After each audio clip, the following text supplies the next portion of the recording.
Olá, meus amigos do povo do YouTube. Pessoal, hoje a gente está aqui em Serra Talhada.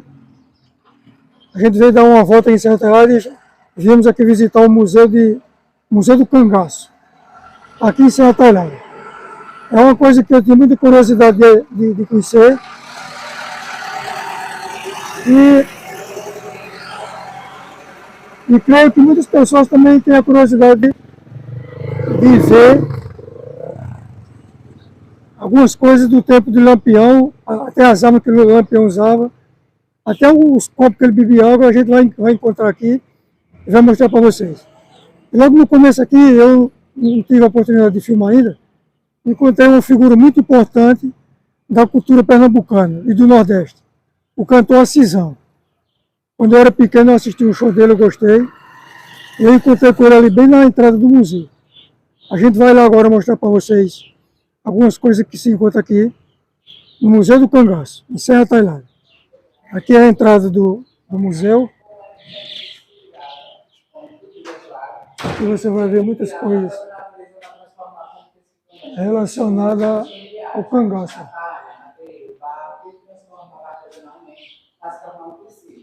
Muitas coisas típicas daquela época que você vai encontrar.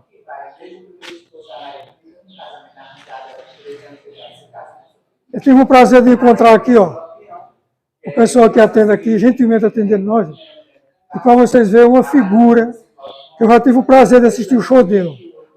Você já deve ter ouvido falar muito dele, é o cantor Acisão.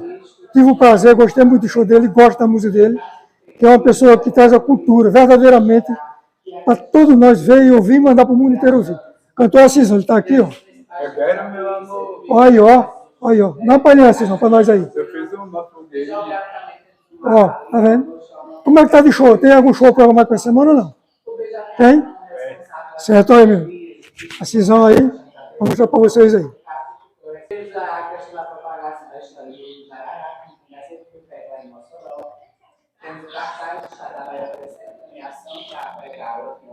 Por entregar a sua cabeça, os membros do Estado vai oferecer aquela quantia em dinheiro, e hoje, através de estudo, o Frederico Alexandre Melo, um dos historiadores do movimento Cangaço, indica que seria hoje, valendo essa quantia, 1,5 milhão, 36 carros populares, basicamente seria esse valor, a cabeça do Lampião. Em seguida, também temos o fim do cangaço, que ocorre em 1940. Naquele painel, vocês vão encontrar fotografia das cabeças dos cangaceiros, como também um pouco sobre quanto valeria a cabeça desses outros companheiros de grupo, do grupo de Lampião. Nós temos a imagem lá onde eles foram massacrados em 28 de julho de 1938, na Grota de Angicos, pertencente ao estado de Sergipe. A polícia alagoana atravessa o rio e massacra Lampião, Maria Bonita e mais 9 cangaceiros desse movimento. As forças volantes que estavam presentes naquele momento e os principais chefes de polícia. As cabeças foram levadas para o Centro de Pesquisa Anita Rodrigues, em Salvador, passam a ser expostos 31 anos, e depois desse período, a polícia, sob uma ação que as famílias se reuniram, conseguiram pegar essas cabeças de volta através, depois de um julgamento que houve, e em seguida são sepultadas onde nós não temos informações qual foi o local ou o período que foi feito isso pelos seus familiares. Temos a religiosidade do cangaço, onde a gente explica também como era esse envolvimento, não só a figura do Padre Cícero com a região Nordeste, que ele era o maior líder religioso e também político daquele período dos anos 20 aos anos 30, e qual foi o motivo que levou também a família Ferreira, as meninas da família Ferreira, ser resguardada pelo Padre Cícero. Essa questão das imagens que nós estamos aqui representando mãos, braços, membros dos corpos das pessoas, é a questão da propagação que nasce com o Padre Cícero, que são as questões das penitências. Quando as pessoas alcançavam a graça, levaria para Juazeiro a visitar o Padre Cícero e entregaria esse tipo de réplica do membro do qual eles conseguiram a graça de algum período da época que tinham passado alguma dificuldade, questão de saúde. Temos uma cruz que aqui também foi trazida por Anildomar Williams, informando uma das cenas mais marcantes da história de Senhor Pereira, o chefe de Lampião, quando ele acaba assassinando 8 soldados e o chefe de polícia naquela época aqui no distrito de Serra Talhada, que na época era a Vila de São Francisco. Essa cruz faz parte do marco da história do movimento do cangaço. Assim quer dizer que cada cruz dessa daí marcava uma morte Um de soldado. um soldado, né? Isso, Ele todos eles macaco, foram né? mortos juntos. Eles chamavam de macaco na época, né? Isso. Eles apelidavam. Tanto que Apelidava. essa questão de comunicação dos cangaceiros no meio da caatinga muitas vezes era imitando animais ou insultando seus inimigos justamente com essa forma de comunicação. Sim, vamos para cá. Essas pistolinhas aqui, isso aqui era uma garrucha antigamente, né? Sim, essas armas são a representatividade do qual a mulher poderia ter dentro do movimento cangaço forte. Então, as mulheres não estavam preparadas para agir em combates, elas não estavam na linha de frente junto com os cangaceiros, sempre elas eram levadas por outro cangaceiro, por outro caminho, e depois tinham um reencontro com o bando. Então, as mulheres eram sempre resguardadas pelos alguns dos cangaceiros e pela liderança maior, eles tinham essa tática também, para que as mulheres não trocassem tiro, não participassem desse momento violento. Essas pistolinhas, as garruchinhas ali. Normalmente era conhecida também como 2 tiros em uma carreira, popularmente, né? Eu ouvi falar muito. A nascimento do Lampião, essa garrafa térmica, Vem pra cá. foi esse utensílio, que era uma garrafa térmica do período dos anos 20, foi de uso do próprio Lampião, em São João do Barro Vermelho, que é distrito de Serra Talhada, e naquela época dele, dos anos 20, era conhecido como Calapiranga, um dos distritos aqui do nosso município. Foi de uso do Lampião, ele tomou vinho na boca da garrafa, como também esse pilão de mão, esse conjunto de xícaras e talheres de uso da própria família Ferreira. Aqui, no tecido doméstico da época do Lampião, a gente acaba informando que, como naquela época as dificuldades eram bem maiores do que hoje, a questão comercial, não se tinha essas lojas varejistas, então as pessoas acabavam encontrando na natureza e transformando através de uma cabaça, uma madeira, em utensílios domésticos do uso da família. Então, a cuia de cabaça, como também tinha a quenga de coco, que era muito utilizado para pegar água, farinha, no momento que era necessário também para dar comida aos animais. A questão também da palha era muito utilizada pelo sertanejo e transformada em abanadores, arupembas, para poder se utilizar como utensílio. O próprio barro não só se fazia panelas, mas também um recipiente para guardar água, para armazenar, como o próprio pote. E, naturalmente, como não se tinha geladeira, as pessoas molhavam um pano e colocavam sobre o pote para poder gelar, ou enterrariam um pouco dela na areia e ficaria aguando para poder a água ficar cada vez mais gelada. A questão da carne era sobre salgada e estendida na cerca, para poder ter um uso mais elevado mais à frente, e não ficar se estragando facilmente. Do tempo de Lampião, mas ele não são utensílios domésticos da época de Lampião, mas de uso dele está aqui nessa prateleira. Só isso aqui que ele usava? Isso, dele e de seus familiares. Porque eu já ia dizer que Maria Bonita deve ter feito muito café para Lampião naquela não, ali. Eles não chegaram a conviver dentro de uma casa como um casal comum da sociedade. Eles viviam já dentro da caatinga. Lampião e Maria Bonita, quando eles resolvem seguir juntos no meio do movimento do cangaço, eles não têm essa questão de conviver dentro de uma casa como na sociedade é comum. E como ele vivia sempre fugindo de um lugar para outro também por causa da polícia, né? Sim. E carregar poucas coisas, né? Muitos dos utensílios eram levados sobre o seu corpo, por isso tem essa questão da figura ser chamada como cangaceiro, porque normalmente nós temos aqui também no baú uma representatividade, a canga que é colocada sobre os animais, o lombo do animal para dividir esse peso, inclusive esses baús aqui é uma espécie de guarda-roupa para viajar, um tipo de mala que muitas vezes era apelidado na época dos anos 20 como mala sem alça. Vocês podem perceber que não tem essas alças como uma mala comum hoje. Foi de uso da família Ferreira, né? Quando eles foram para Alagoas. E essa espécie de madeira, como também essa se coloca no lombo do boi, o eixo do carro de boi, fica dividindo e pegando a direção para poder percorrer longos caminhos. Os animais utilizam muito carro de boi, quem conhece sabe, e por essa questão de experiência, da observação do homem sertanejo, eles acabam transferindo tudo isso para o seu corpo. Eles acabam colocando em formato de X sobre o seu corpo os utensílios que eles eram necessários levar no meio da caatinga. Eles sempre faziam acampamentos. Então isso era bastante comum, bornais com farinha, queijo, ou também não só com mantimentos e balas, muitas coisas que eles poderiam utilizar ou acampar facilmente no meio da caatinga, lençóis sobre o seu corpo, e isso era comum, a tiracolo, esse sertanejo sempre sair no meio da caatinga levando. O Canal Verde Sertão aqui vem marcar presença aqui no Museu do Lampião. A gente tem muita curiosidade de conhecer. E eu creio que muitas pessoas também aí pelo mundo afora têm vontade de conhecer. Se você vier, você vai ser muito bem atendido pelo pessoal aqui. Você tem muita coisa para ver aqui do tempo de Lampião. Está sendo tudo bem explicado, tudo detalhadozinho. Não são muitas coisas que Lampião usou, porém, muitas coisas que foram usadas no tempo de Lampião. Joia? Se você puder, dá um joinha aí, se inscreve no canal Verde Sertão, compartilha para aquelas pessoas que não têm oportunidade de vir aqui, mas possa ver através da tela do canal Verde Sertão. Joinha? Um joinha aí, daquele bem reforçado. Faz igual você faz nos outros canais, se inscreve no canal Verde Sertão e manda para esse mundo afora ver também. Joinha? Vamos ver mais algumas coisas por aqui. Vai, pessoal. Pronto, pessoal, aqui no painel, gente do Lampião, onde a gente explica por conta o título que é dado a Lampião por ser o maior estrategista da história, onde ele cria estrategicamente esse formato novo, subgrupos para poder ele governar e por longas datas acaba invadindo povoados, cidades, também divulgando seu nome. Temos aqui um dos cangaceiros, que é também filho natural de Serra Talhada, o Zabelê, e temos fotografias, documento dele, que naquele período também foi encontrado esse punhal próximo à residência que era do Isaías Vieira, conhecido na história como Zabelê, o cangaceiro Zabelê. Assim, com certeza, era um punhal dele próprio, ele usava esse punhal aí, né?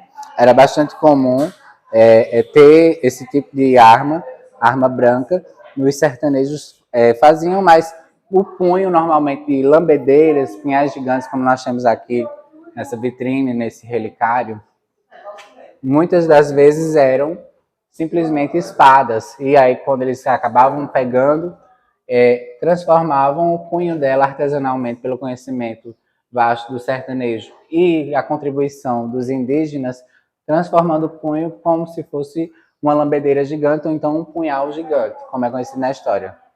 Aqui nós temos justamente essa explicação. E aqui, precisamente, não de uso do Lampião nem do seu grupo, mas nós temos réplicas também de armas que foi utilizado pelos cangaceiros.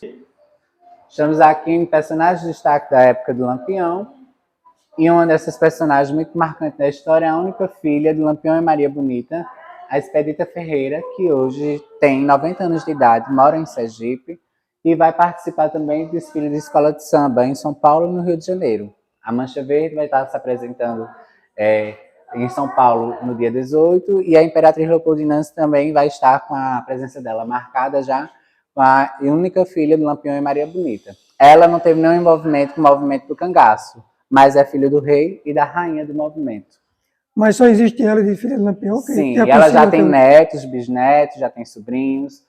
A única dos filhos Ferreira que formou família e que de comum seria da sociedade só foi João. João é o único que forma família. Então ele teve filhos e filhas e acaba contribuindo que a Expedita mais tarde, depois de 31 anos, vá conhecer seus parentes, porque nenhum deles ficaram morando aqui em Serra Talhada, foram todos embora.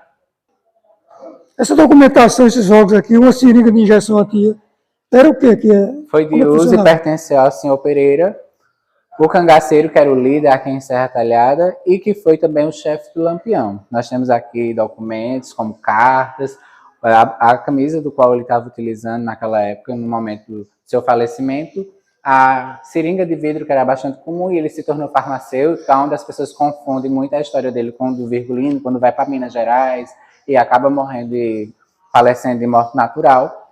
Então, esse personagem na história, no começo e no fim, chega a confundir o histórico dele com o do Lampião.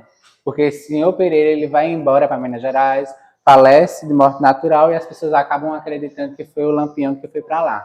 Certo. Temos aqui também o óculos pertencente ao cangaceiro Juriti, está aqui na fotografia com o Lampião, lado esquerdo, como também armas, e arma também que era pertencente e de uso feminino. Então, aqui justamente onde a gente explica que as mulheres não participavam justamente desse movimento na linha de frente, no combate, mas elas tinham também esse tipo de porte de arma. Essas armas aqui, se fosse funcionar, funcionavam? Sim, mas só que a gente não mantém essa técnica de estar resgatando esse movimento do qual de praticar tiro, jamais. Não, eu estou só perguntando porque elas estão bem conservadas ainda, né? Sim, também? estão bem conservadas, que a gente vai mantendo limpa, organizada. Muito bem. Temos aqui a fechadura da casa da família Ferreira. Lembrando que no sítio Passagem das Pedras, nós temos o sítio Passagem, do qual tem a casa de Dona Jacosa, a avó do Virgulino Ferreira. E a outra casa que pertencia à família Ferreira, onde o Lampião não ficava frequentemente, ele ficava com sua avó, a casa do qual ele nasceu. Tinha essa fechadura que foi trazida justamente de lá, como também esse roqueiro, que é uma espécie de instrumento utilizado no período junino, tesoura encontrada no sertão da Bahia, de uso também de cangaceiro.